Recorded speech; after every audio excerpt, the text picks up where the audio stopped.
అందరికీ నమస్తే అండి. జగన్మోహన్ రెడ్డి ప్రెస్ మీట్ పెట్టి తనకున్న పిచ్చితోటో లేదంటే లేఖితనంతోటో ఏదో 4 డైలాగులు కొట్టేసి వెళ్ళిపోతాడండి. కొట్టేసి వెళ్ళిపోయిన తర్వాత సోషల్ మీడియాలో కావచ్చు, మెయిన్ స్ట్రీమ్ మీడియాలో కావచ్చు విపరీతంగా ట్రోల్ చేస్తారు. మామూలుగా ట్రోల్ చేయరు. ఆ ట్రోలింగ్ తట్టుకోలేక వీళ్ళకున్న ఒకే ఒక్క అస్త్రం లక్ష్మీ పార్వతి అండి. మీరు కావాలంటే బాగా గమనించండి. జగన్మోహన్ రెడ్డి ప్రెస్ మీట్ అయిపోయిన తర్వాత ఒక రోజు తర్వాత ఖచ్చితంగా లక్ష్మీ పార్వతి చేత ఒక ప్రెస్ మీట్ పెట్టేస్తారు. ఇంకా ఆవిడ మళ్ళీ మొదలెట్టేది పురాణం. ఇంకా మామూలుగా కాదని ఇంకా ఆ మూతి తుడుచుకుంటా ముక్కు తిప్పుకుంటా మామూలుగా కాదు. ఇంకా అప్పుడు ఇప్పుడు 30 ఏళ్ళ కిందట అలా జరిగిందండి, 40 ఏళ్ళ కిందట అలా జరిగిందండి. రాజారెడ్డి గారి దేవుడండి, రాజశేఖర రెడ్డి గారి దేవుడండి, వివేకానంద రెడ్డి గారి దేవుడండి, జగన్మోహన్ రెడ్డి వాళ్ళందరికన్నా పెద్ద దేవుడండి. మామూలుగా కాదండి, మానవ రూపంలో ఉన్న దేవుళ్ళండి. వాళ్ళతో పాటు నేను కూడా దేవుణ్ణే ఇలాగే చెప్పుకుంటూ వస్తారండి. ఇంకా నేను ప్రెస్ మీట్ పెట్టింది మళ్ళీ సేమ్ స్టోరీ, మళ్ళీ పాచంతకాయ పచ్చడే. ఇంకా అప్పట్లో అలా జరిగింది, ఇప్పట్లో ఇలా జరిగింది. ఆమెను చంపేశారు చంద్రబాబు నాయుడు గారు, ఈయన చంపేశారు చంద్రబాబు నాయుడు గారు. ఇవే ఆరోపణలు. ఒకసారి ఏమని మాట్లాడుతుందో వినిపిస్తానంటే, నువ్వు మళ్ళీ తిరిగి రాజకీయుడైనటువంటి ఎన్టీఆర్ గారిని పొట్టన పెట్టుకున్నావు. అట్లాగే నీకు అడ్డం లేకుండా, ఎవరు ఎదురు లేకుండా నువ్వే కంటిన్యూ ముఖ్యమంత్రి కావాలని ఒక దురుద్దేశంతోనే వైఎస్ రాజశేఖర రెడ్డి గారి మరణం వెనక కూడా అందరూ నిన్నే వేలెత్తి చూపారు. తెలుసా నీకు చంద్రబాబు నాయుడు? ఎందుకంటే నువ్వు అసెంబ్లీలో 3 రోజుల ముందే కదా నువ్వు మళ్ళీ తిరిగి రావని మాట్లాడిన మాటలు అప్పుడు ప్రతి ఒక్కళ్ళు కూడా తెలుగునాటి మాట్లాడుకున్నారు. నీకు అన్ని తెలుసు, ఎందుకంటే ఆ కుట్రకి నువ్వే కదా కేంద్ర బిందువు. సరే ఒక నిమిషం, ఆ కుట్రకి ఎవరు కేంద్ర బిందువో ఇప్పుడు క్లారిటీగా ఒకసారి గతంలో జరిగిన సంఘటనలు ఒకసారి మనం గుర్తు చేసుకుంటే మనకి పిక్చర్ క్లియర్గా కనబడిపోద్ది. ఆ రోజున రాజశేఖర రెడ్డి గారు చనిపోయిన తర్వాత శవం కూడా ఇంటికి రాకముందే సంతకాల సేకరణ చేశారు. జగన్మోహన్ రెడ్డి ముఖ్యమంత్రి అవ్వడం కోసం సంతకాల సేకరణ జరిపారని చెప్పేసి ఇప్పటికీ కూడా అప్పటి సీనియర్ నాయకులు, కాంగ్రెస్ పార్టీ అప్పటి సీనియర్ నాయకులు ఇప్పటికీ కూడా మాట్లాడుతూ ఉంటారండి. అది నిజమో కాదో వాళ్ళే క్లారిటీ చెప్పాలి, మీరే తీర్చి చెప్పాలి. అది సంతకాల సేకరణ చేశారా చేయలేదా? రెండోది, ఆయన చనిపోయిన తర్వాత ఆయన మరణం పైన అనుమానాలు ఉన్నాయని చెప్పేసి అని ఒక ప్రముఖ వ్యాపారవేత్త ఆయనకి సంబంధించిన స్టోర్ల పైన దాడి చేశారా చేయలేదా? ఆరోపణ చేశారా చేయలేదా?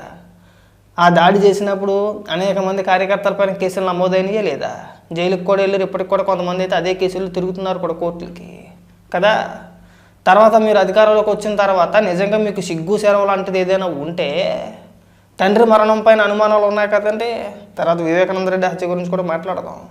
ఒకవేళ మీకు రాజశేఖర రెడ్డి గారి మరణం పైన మీకు అన్ని అనుమానాలు ఉంటే, ముఖ్యమంత్రి హోదాలో ఉన్నాడు కదా జగన్మోహన్ రెడ్డి, ముఖ్యమంత్రి అయ్యాడు కదా, మరి మళ్ళీ ఎందుకు ఆ కేసుని మళ్ళీ తీసుకురాలేదండి? మళ్ళీ విచారణ జరిపించాలని చెప్పేసి అని కేంద్రానికి లేఖ రాయడమో, లేదంటే మళ్ళీ సిబిఐ విచారణ జరపండి అని చెప్పేసి అనడమో ఎందుకు చేయలేదండి?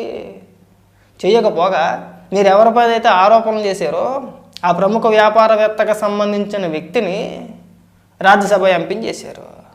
మరి ఈ హత్య వెనకాతల, రాజశేఖర రెడ్డి మరణం వెనకాతల కుట్ర ఎవరిదండి? ఎవరున్నారండి దాని వెనకాతల? మనకు అర్థమైపోద్ది ఇప్పుడే. సింపుల్. గతంలో ఎవరిపైన అయితే ఆరోపణలు చేశారో వాళ్ళకి సంబంధించిన వ్యక్తినే రాజ్యసభ ఎంపీని చేశాడు వైఎస్ఆర్సీపీ పార్టీ తరఫున జగన్మోహన్ రెడ్డి గారు. క్లియర్, అర్థమైపోయింది. ఇంక రాజారెడ్డి వరకు మనం అవసరం లేదండి. ఆయన ఎంత గొప్పడో, ఎంత మంచి మనిషో అందరికీ తెలుసు. మీ పార్టీ అధికార ప్రతినిధి సతీష్ రెడ్డి వీడియోలు ఇప్పటికీ కూడా సోషల్ మీడియాలో విపరీతంగా వైరల్ అవుతున్నాయి. మళ్ళీ మనం ప్రత్యేకించి ఏం చెప్పుకోవసరం లేదండి. కానీ అవన్నీ వద్దండి. ఎప్పుడు 2009లో రాజశేఖర రెడ్డి గారి మరణం గురించో, లేదంటే 99లో రాజారెడ్డి గారి మరణం గురించో వద్దండి. ఈ 2019 ముందు, ఎన్నికల ముందు వివేకానంద రెడ్డి గారి హత్య అందరికీ గుర్తుంది కదా. ఎంత పెద్ద డ్రామా ఆడారండి. ఒక్కొక్కరు జీవించేశారంతే. జగన్మోహన్ రెడ్డి నిజంగా సినిమాల్లోకి వెళ్ళుంటే హీరోగా కాకపోయినా సరే, కమెడియన్గా అయినా సరే విపరీతంగా సక్సెస్ అవుతాడండి. ఒక ఊపెద్దుడు. తెలుగు 2 రాష్ట్రాల్లో జగన్మోహన్ రెడ్డిని మించిన కమెడియన్ ఇంక మళ్ళీ రాబోడు కూడా. అంత అద్భుతంగా నటిద్దాడండి. ఏమన్నారండి ఆ రోజున వివేకానంద రెడ్డి గారు చనిపోయినప్పుడు ఏమన్నారు? ముందు గుండెపోటు అన్నారు, తర్వాత గొడ్లపోటు అన్నారు. అక్కడికి వెళ్ళిన తర్వాత సీన్ మొత్తం సాయంత్రానికి మార్చేశారు. అక్కడ జగన్మోహన్ రెడ్డి ప్రెస్ మీట్ పెట్టి సిబిఐ విచారణ ఇంకా జరగలేదండి. ఇంకా శవాన్ని ఇంకా దహనం కూడా చేయాలి. అక్కడే ఎలా జరిగింది, ఎక్కడి నుంచి అక్కడికి ఈడ్చుకొచ్చారు, ఎలా నరికారు అనేది వివరంగా జగన్మోహన్ రెడ్డి చెప్పేశాడు. నీట్గా పోసుకొచ్చినట్టు. ఆ తర్వాత సిబిఐ విచారణలో కూడా అదే తేలింది. ఇది 2 ఏళ్ళ తర్వాత 3 ఏళ్ళ తర్వాత కూడా సేమ్ జగన్మోహన్ రెడ్డి స్క్రిప్ట్ ఏదైతే చెప్పుకొచ్చాడో అప్రూవర్గా మారిన దస్తగిరి కూడా అదే చెప్పుకొచ్చాడు. అప్పుడు తెలిసింది దీని వెనకాల ఎవరు ఉన్నారు అనేది. సరే అవన్నీ పక్కన పెట్టేసేయండి. దస్తగిరి అప్రూవర్గా మారాడు కదా, ఎవరి పేరు చెప్పాడండి? అవినాష్ రెడ్డి పేరు చెప్పాడు, భాస్కర్ రెడ్డి పేరు చెప్పాడు. ఎవరు అధికారంలో ఉన్నప్పుడండి? జగన్మోహన్ రెడ్డి ముఖ్యమంత్రిగా ఉన్నప్పుడు. దాని వెనకాతలు ఎవరున్నారండి? సిబిఐ విచారణలో ఏం తేలిందండి? ప్రధాన పాత్రధారులు సూత్రధారులు ఎవరండి? అవినాష్ రెడ్డి, భాస్కర్ రెడ్డి. వాళ్ళిద్దరూ ఇవాళ బెయిల్ పైన ఉన్నారు. బెయిల్ పైన ఉన్నారా లేరా? ఇవాళ జగన్మోహన్ రెడ్డి తమ్ముడు అలాగే జగన్మోహన్ రెడ్డి చిన్నాన్న భాస్కర్ రెడ్డి వీళ్ళిద్దరూ కూడా వివేకానంద రెడ్డి గారి హత్య కేసులో బెయిల్ పైన ఉన్నారా లేరా? బెయిల్ పైన ఉన్నారు కదా. ప్రధాన నిందితులు ఎవరండి? వాళ్ళే. మరి దానికి చంద్రబాబు నాయుడు గారికి ఏం సంబంధం అండి? చంద్రబాబు నాయుడు గారి పేరు ఏమి ప్రస్తావన తీసుకురాలా సిబిఐ విచారణలో, ఎక్కడ కూడా రాలా. మరి మీరు చేతిలో కత్తెట్టి ప్రచారం చేసేసారు. అలాగే కోడి కత్తి జగన్మోహన్ రెడ్డి తన పైన తాళి చేయించుకున్న దాడి విపరీతంగా ప్రచారం చేశారు, విపరీతంగా ఇచ్చేసారు. బాబు ఏం లేదంటే మా తాతను చంపేశారు, మా నాన్న చంపేశారు, నన్ను వేసేపోయారు, మా చిన్నాన్న చంపేశారు, ఇంకా మా ఫ్యామిలీని మొత్తం నాశనం చేద్దాం అనుకుంటున్నాడంటే ఇంకా బాబు మీకు పుణ్యం ఉంటుంది, మేము బతకాలంటే మా ఫ్యామిలీ బతకాలంటే మమ్మల్ని ముఖ్యమంత్రి చేస్తేనే కానీ మేము బతకలేమని చెప్పేసి మొత్తం ఎంటైర్ ఫ్యామిలీ మొత్తం రోడ్డెక్కి గోల గోల గోల గోల గోల గోల చేశాడు. సింపతి.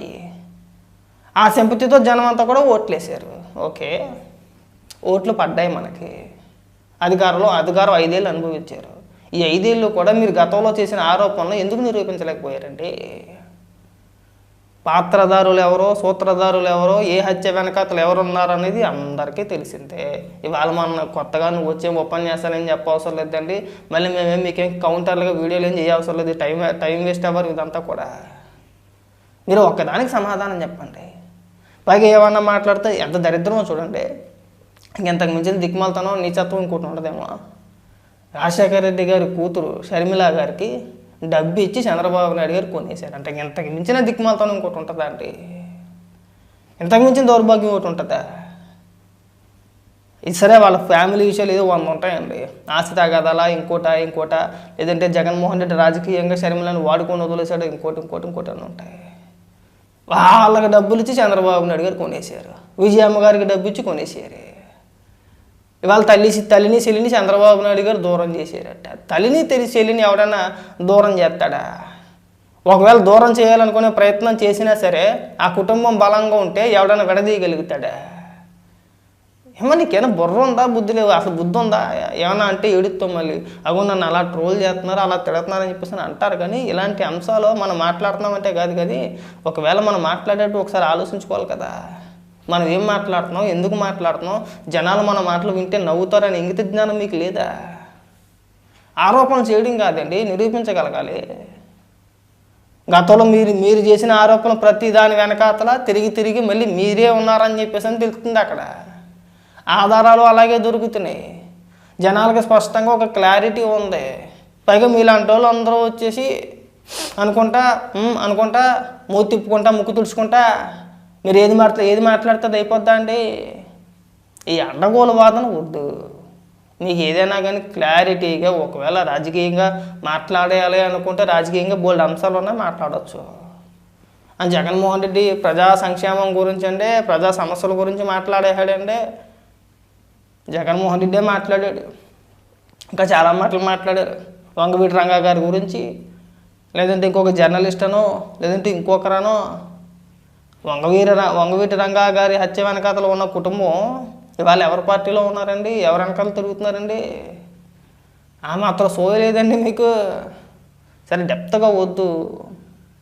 మనం ఏం మాట్లాడాలి, ఎంతవరకు మాట్లాడాలి అంతవరకు మాట్లాడితే సరిపోద్ది. హత్య రాజకీయాలు ఎవరు చేస్తారో, ఎవరు ప్రోత్సహిస్తారో, దాని వెనకాతలు ఎవరు ఉంటారనేది అందరికీ తెలుసు.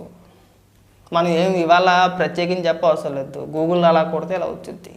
ఎవరి చరిత్ర ఏంటి అనేది వాళ్ళ టెక్నాలజీ మారిందండి. మనం సోషల్ మీడియా యుగంలో ఉన్నాం. ప్రతి ఒక్కరి చేతిలో ఫోన్లు ఉన్నాయి, స్మార్ట్ ఫోన్లు ఉన్నాయి. నీ చరిత్ర ఏంటి, నా చరిత్ర ఏంటి, జగన్మోహన్ రెడ్డి చరిత్ర ఏంటి, లేదంటే చంద్రబాబు నాయుడు గారి చరిత్ర ఏంటి, వాళ్ళ కుటుంబ నేపథ్యాలు ఏంటి అనేది ఒక్కసారి మనం అలా టైప్ చేస్తే వచ్చేద్ది. ఎవరిది నేర చరిత్రో లేదంటే ఎవరిది నేర చరిత్ర కాదో చేతిలో ఫోన్ ఉంది కదా, అలా టైప్ చేసి చూస్తే వచ్చేద్ది. నిమిషాల వ్యవధిలో. లక్ష్మీపార్వతి జీవిత చరిత్ర ఏంటి అని కొట్టంగానే వచ్చేద్ది. నువ్వు మీ ఆయన అంటే నువ్వు మళ్ళీ ఎన్టీ రామారావు గారు కాదు, వీరగంధం సుబ్బారావు. వీరగంధం సుబ్బారావు గారి దగ్గర పెళ్లి కాకముందు ఎలా జాయిన్ అయ్యావు, ఆయన నిన్ను ఎలా చదివించాడు, ఆ తర్వాత నువ్వు ఆయన ఎలా పెళ్లి చేసుకున్నావు, పెళ్లి చేసుకోవాలని చెప్పేసి ఎలా బలవంతం చేసావు, ఆ తర్వాత ఒక అబ్బాయి పుట్టిన తర్వాత జీవిత కథ రాస్తానని పేరుతో ఎన్టీ రామారావు గారికి ఎలా దగ్గర అయ్యావు, ఎన్టీ రామారావు గారిని ఎలా పెళ్లి చేసుకున్నావు, తర్వాత నీ కుమారుడు నీకు దూరంగా ఎందుకున్నాడు, తర్వాత నీకు ఈ వీరగంధం సుబ్బారావు గారు ఒక ఇంటర్వ్యూ ద్వారాగా నీ భాగవతాలు మాత్రం ఏ విధంగా చెప్పుకొచ్చాడు అన్నీ వివరంగా వచ్చేస్తాయండి. ఇక్కడ ఎవరి చరిత్ర దాగేది కాదు. మీరు దాయాలనుకున్నా, నేను దాయాలనుకున్నా, లేదంటే ఇంకొకరు దాయాలనుకున్నా చరిత్ర ఎప్పటికీ దాగదు. కొట్టంగానే మన ముందుకాల పేజీ లెక్కలు వచ్చేస్తాయి. ఒకసారి చూసుకోవచ్చు, అనుమానం ఉన్న వ్యక్తులు చూసుకోవచ్చు. మీకేదో తప్పక మీకేదో గొర్రెల మందు ఉంది, భజన చేస్తున్నారో మోస్తున్నారో వాళ్ళకి కర్మ కాలిపోయి వాళ్ళకి తెలివితేటలు లేక ఆ మాత్రం అవగాహన ఇది లేక తప్పని పరిస్థితుల్లో మీకు భజన చేస్తున్నారేమో, కానీ ఒక్కసారి వాళ్ళకి కూడా మీ చరిత్ర తెలిసిందంటే మీ ముఖం మీద వాళ్ళే తుప్పుక్కుని చేస్తారా? ఎవరు ఆరోపణ చేశారండి? జగన్మోహన్ రెడ్డి సొంత చెల్లి ఆరోపణ చేసింది. వివేకానంద రెడ్డి హత్య వెనకాతల అవినాష్ రెడ్డి ఉన్నాడు, భాస్కర్ రెడ్డి ఉన్నాడు. వాళ్ళిద్దరినీ కూడా జగన్మోహన్ రెడ్డి సపోర్ట్ చేస్తున్నాడు. ఇవాళ జగన్మోహన్ రెడ్డి అండ చూసుకొని వీళ్ళని ఏమీ చేయలేకపోతున్నారు. అక్కడ దాకా ఎందుకు? ఈ వివేకానంద రెడ్డి గారి హత్య కేసులో అవినాష్ రెడ్డి గారిని అరెస్ట్ చేయడానికి సిబిఐ ప్రయత్నిస్తే కర్నూలులో స్టేట్ పోలీసులను పెట్టి మన రాష్ట్ర పోలీసులు పెట్టి ఎంత డ్రామా ఆడించారు. అవినాష్ రెడ్డిని అరెస్ట్ చేస్తే రాష్ట్రం మొత్తం తగలబడిపోద్దండి, ఈ ప్రాంతం మొత్తం అల్లకల్లలో అయిపోద్దని చెప్పేసి సిబిఐని మెదరగొట్టేశారు. మీరు ఇస్తరీ మర్చిపోతావు, కొట్టండి అలా వచ్చింది ఇలాగా. ఇప్పుడు చెప్పండి, ఎవరి హత్య వెనకాతలు ఎవరు ఉన్నారో, ఎవరిని ఎవరు కాపాడారు ఇప్పటి వరకు కూడా? సో ఇవన్నీ అందరికీ తెలిసిన వివరాలే.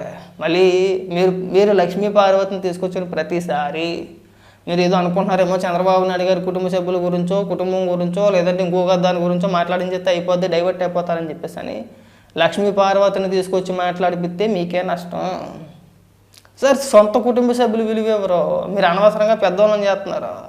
తీసుకొచ్చి మీడియా ముందు కూర్చోబెట్టి 10 మందికి చూపిస్తే దానికి మించిన దరిద్రం ఇంకోటి ఉండదేమో. ఈ ప్రయత్నాలు మానుకుంటే మంచిది. చాలు, ఆ ఉపన్యాసాలు జనాలకు కూడా విని చిరాకు వచ్చేసిందండి. ఇంతకుముందు కేవలం పేపర్లు మాత్రమే వచ్చాయి ఉదయం, లేదంటే టీవీల్లో అప్పుడప్పుడు వార్తలు వచ్చాయి, వార్తలు చూడడమో లేదంటే పేపర్లు చదవడం. ఇంతకుముందు ఒక 10 ఏళ్ళ 20 ఏళ్ళ కిందట. ఇప్పుడు ఫోన్లు వచ్చేసినాయి అండి చేతిలోకి. నాకు ఏదైనా సమాచారం తెలియకపోతే నిమిషాల ప్రకారం నాకు దీని గురించి తెలియదు అనగానే అలా కొట్టి చూస్తే నిమిషాల ప్రకారం ఉన్న డేటా మొత్తం అంతా నా చేతిలోకి వచ్చేస్తుంది. టెక్నాలజీ మారింది, కనీసం అదన్నా కానీ కాస్త ఆలోచన మన బుర్రలో పెట్టుకొని మాట్లాడితే బాగుంటుంది. ఎవరి గురించి అయినా సరే, రాజారెడ్డి చరిత్ర తెలుసుకోవాలన్నా తెలుసుకోవచ్చు, రాజశేఖర రెడ్డి చరిత్ర అని తెలుసుకోవచ్చు, జగన్మోహన్ రెడ్డి చరిత్ర అని తెలుసుకోవచ్చు, చంద్రబాబు నాయుడు గారి చరిత్ర తెలుసుకోవచ్చు, చంద్రబాబు నాయుడు గారి కుటుంబ సభ్యుల చరిత్ర తెలుసుకోవచ్చు, రాజశేఖర రెడ్డి కుటుంబ చరిత్ర మొత్తం తెలుసుకోవచ్చండి. ఇదేం పెద్ద గగనం ఏమీ కాదు. కాబట్టి ఏంటంటే కొద్దిగా సోయలో ఈ ఒక్కటి బుర్రలో పెట్టుకోండి. మనం సోషల్ మీడియాలో యుగంలో ఉన్నాం. ఏదైనా సరే మనం మాట్లాడితే గూగుల్ అట్ట కొడితే వచ్చుద్ది. కాబట్టి మనకున్న విలువలను పోగొట్టుకోకూడదు అన్న ఆలోచన విధానం మీకుంటే ఇలాంటి పిచ్చి పిచ్చి మాటలు ఇంకెప్పుడు మాట్లాడరు. అది బాగా గుర్తుపెట్టుకోండి.